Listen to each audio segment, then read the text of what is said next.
wabarakatuh dan selamat pagi.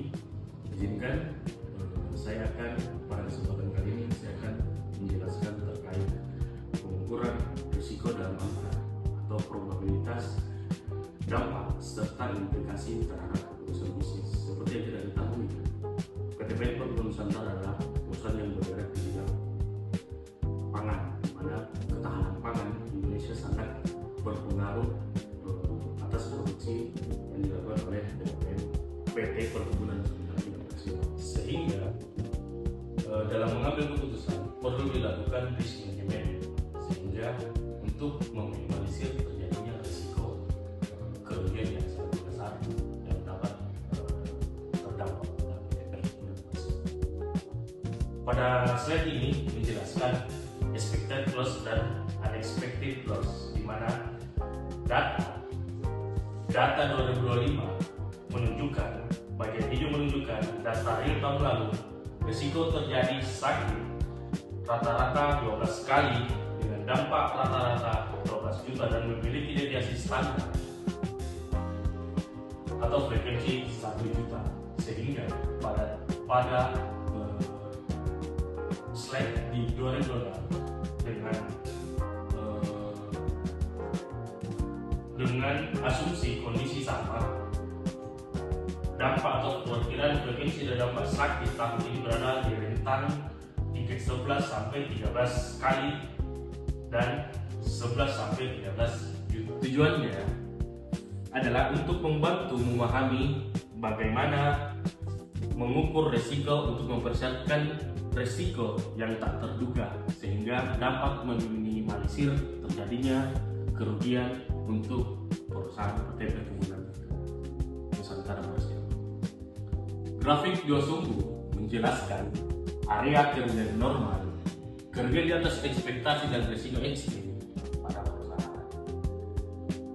Centang biru atau expected loss, kerugian rata-rata secara rutin diperkirakan terjadi.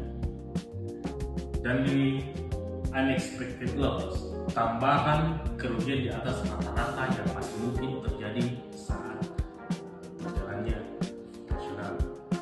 Dan tiny loss adalah kejadian ekstrim di ekor distribusi dan dengan dampak sangat besar.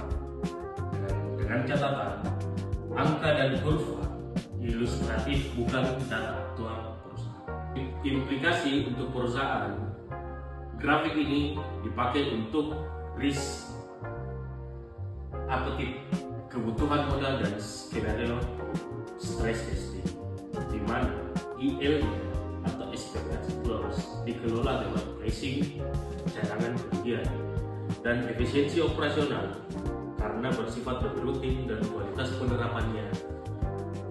Manajemen risiko sehingga L ataupun expected loss-nya bisa ditemukan.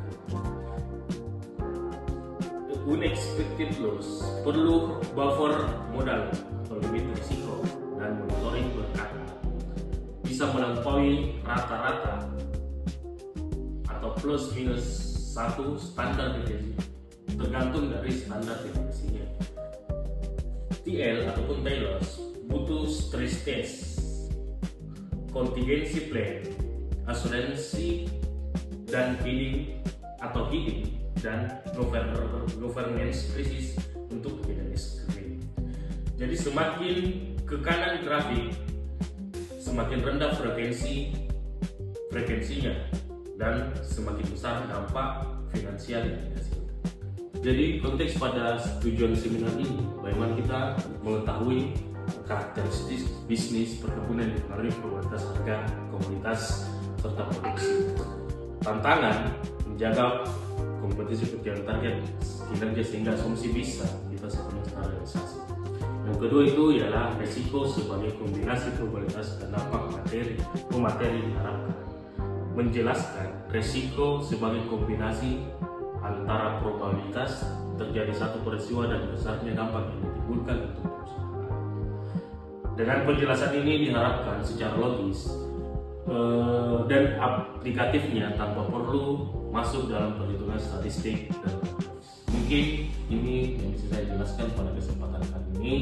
Kurang dari 50 maafkan akhir kata. Kalau Assalamualaikum warahmatullahi wabarakatuh.